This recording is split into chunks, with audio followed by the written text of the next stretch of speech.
இது ஃபர்ஸ்ட் மலேசியாவின் செய்திகள் உங்களுக்காக.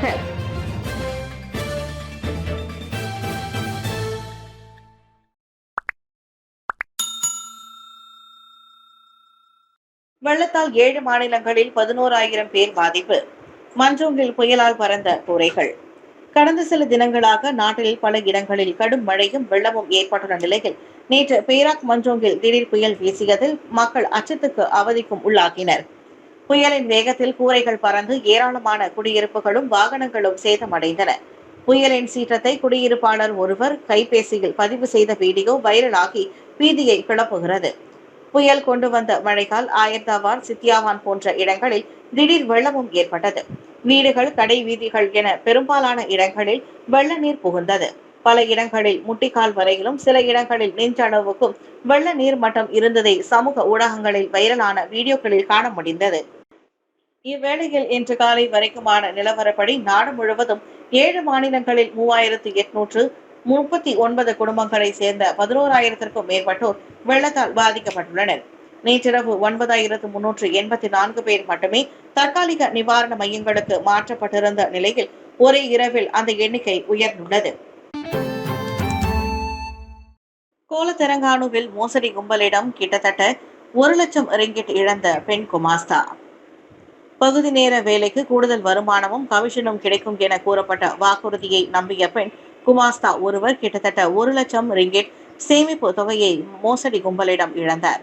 பாதிக்கப்பட்ட 44 வயதுடைய அந்த பெண் இந்த விவகாரம் குறித்து நேற்று மாலை மணி 4:49க்கு புகார் செய்துள்ளதாக கோலத்தெரங்கானு மாவட்ட போலீஸ் தலைவர் துணை கமிஷனர் முகமது அட்ஸ்லி நூர் கூறினார். நவம்பர் 13ஆம் தேதி மாலை 6 மணியளவில் அப்பெண் தனது வீட்டில் இருந்தபோது கூடுதல் வருமானம் ஈட்டுவது குறித்து வாட்ஸ்அப்பில் ஒரு தகவலை பெற்றுள்ளார். பின்னர் அவர் டெலிகிராம் குழுவிலும் 205 ரிங்கிட் என சிறப்பு பணிக்குழுவிலும் முகவராக சேர்க்கப்பட்டதோடு ஒவ்வொரு பணிக்கும் செலவிடப்பட்ட மூலதனத்தில் 20 விழுக்காடு கமிஷன் வழங்கப்படும் என்று உறுதி அளிக்கப்பட்டது. இதனை நம்பி நவம்பர் 15ஆம் தேதி முதல் 20ஆம் தேதி வரை அப்பெண் பல வங்கி கணக்குகளுக்கு மொத்தம் 94,569 ரிங்கிட் பணத்தை பட்டுவாடா செய்துள்ளார்.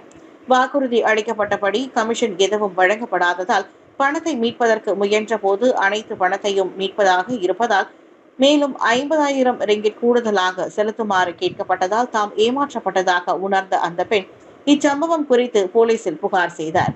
இதனைத் தொடர்ந்து இந்த விவகாரம் குற்றவியல் சட்டத்தின் பிரிவு 420 கீழ் விசாரிக்கப்பட்டு வருவதாக அஸ்லி முகமது நூர் கூறினார். முன்கூட்டியே அபராதம் செலுத்தினால் அதிகமாக சேமிக்கலாம். ஜனவரி 1 முதல் புதிய விதிகள். போக்குவரத்து துறை.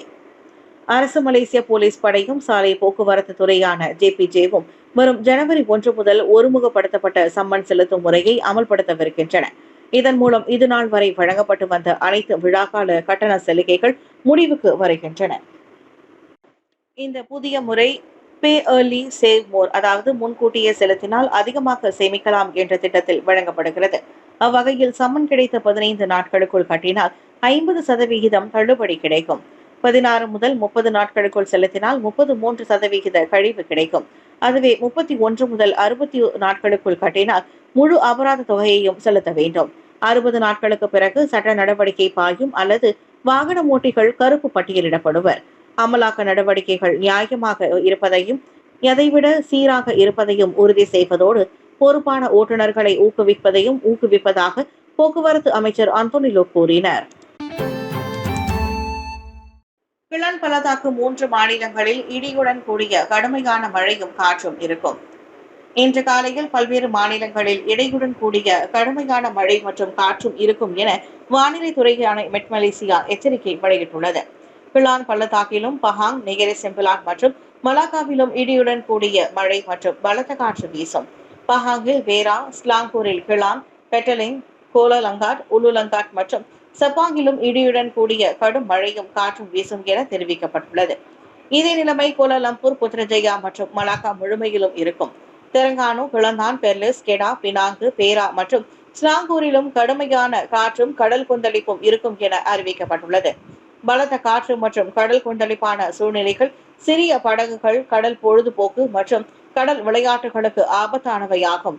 தெலங்கானு மற்றும் கிளந்தான் கடற்கரை பகுதிகளிலும் நாளை வரை கடலில் நீர்மட்டம் உயரும் என எதிர்பார்க்கப்படுகிறது.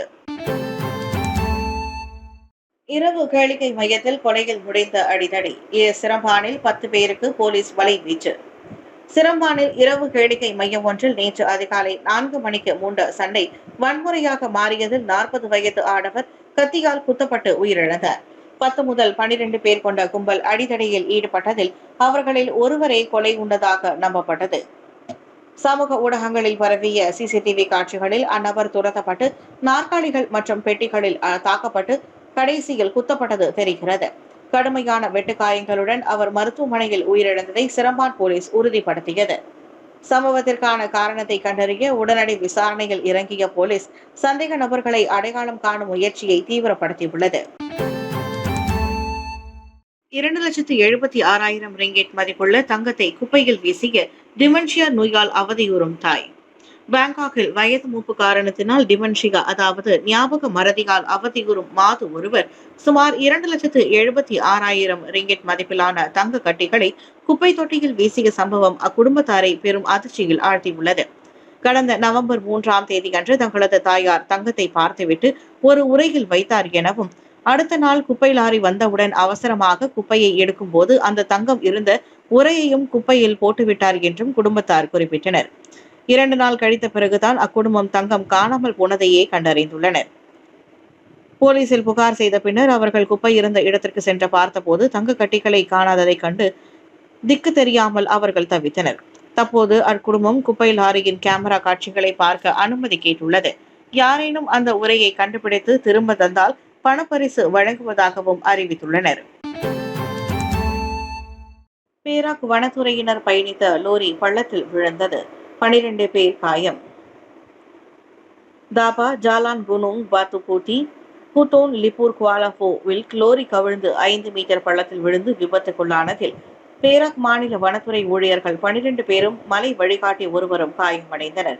ஞாயிற்றுக்கிழமை பிற்பகல் மணி 2:30 அளவில் நடந்த இச்சம்பவத்தில் குனுங் பாத்துபூத்தி பகுதியை சுற்றி அறிவிப்பு பலகைகளை நிறுவிய பின்னர் 11 பேரை ஏற்றிக்கொண்டு வீடு திரும்பிக் கொண்டிருந்த 30 வயதுடைய ஒருவரால் லோரி ஓட்டி செல்லப்பட்ட போது இந்த சம்பவம் நிகழ்ந்தது. அப்போது கனத்த மழை பெய்து கொண்டிருந்ததால் குறுகிய மற்றும் வழுக்கும் கீழ்நோக்கிய பாதை காரணமாக லோரியின் இடது டயர் சாலையில் இருந்து நழுவியதாக முதற்கட்ட விசாரணையில் கண்டறியப்பட்டது என தாப்பா மாவட்ட போலீஸ் தலைவர் சூப்பரிண்டென்டென்ட் ஜஹாரி யோஹ்யா தெரிவித்தார். லாரி கட்டுப்பாட்டை இழந்து சாலையின் இடதுபுறம் சறுக்கி பலமுறை சுழன்று பின்னர் ஒரு பள்ளத்தாக்கில் விழுந்தது. சம்பவ இடத்திற்கு வந்த பொதுமக்கள் மற்றும் தீயணைப்பு வீரர்களின் உதவியுடன் பாதிக்கப்பட்ட அனைவரும் வெளியே கொண்டு வரப்பட்டனர். காயமடைந்த அனைவரும் சிகிச்சைக்காக தாப்பா மருத்துவமனைக்கு அனுப்பி வைக்கப்பட்டனர். பினாங்கில் ரம்புதான் மரத்தில் ஏறி சிக்கிய இளைஞரை மீட்ட தீயணைப்புத்துறை. நேற்று படவத் தாசி குலுகோர் கம்போங் ஆயர் மெலிந்தாங் பகுதியில் ரம்புதான் மரத்தின் கிளையில் சிக்கி கீழே இறங்க முடியாமல் இருந்த இளைஞரை தீயணைப்பு வீரர்கள் விரைவாக செயல்பட்டு மீட்டனர்.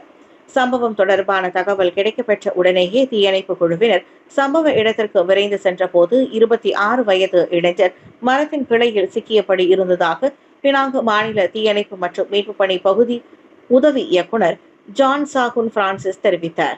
அந்நபர் ரம்புதான் மரத்தின் கிளையை வெட்ட மரத்தில் ஏறிய போது அந்த கிளை அவர் மீது விழுந்ததால் முதுகில் கடுமையான வலி ஏற்பட்டு அவர் அங்கேயே சிக்கிக் கொண்டார்.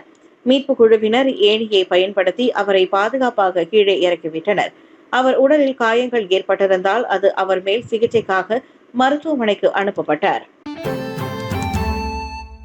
ஷேக் ஹசீனாவை வெளியேற்றும்படி இந்தியாவுக்கு வங்காளதேசம் நெருக்குதல்.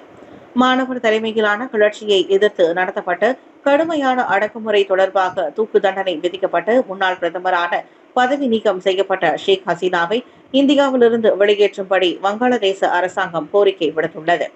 78 வயதான ஹசீனா கடந்த ஆண்டு ஆகஸ்ட் மாதம் தனது சர்வாதிகார ஆட்சி அகற்றப்பட்டதிலிருந்து இந்தியாவில் தலைமறைவாக இருந்து வருகிறார்.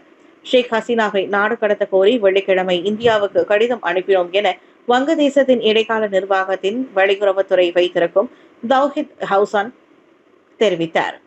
கடிதத்தின் உள்ளடக்கங்களை அவர் விரிவாக கூறவில்லை. ஹசீனா தப்பி ஓடியதிலிருந்து 3வது அதிகாரப்பூர்வ நாடு கடத்தல் கோரிக்கை இதுவாகும் என வங்காளதேச பத்திரிகை ஒன்று தெரிவித்தது.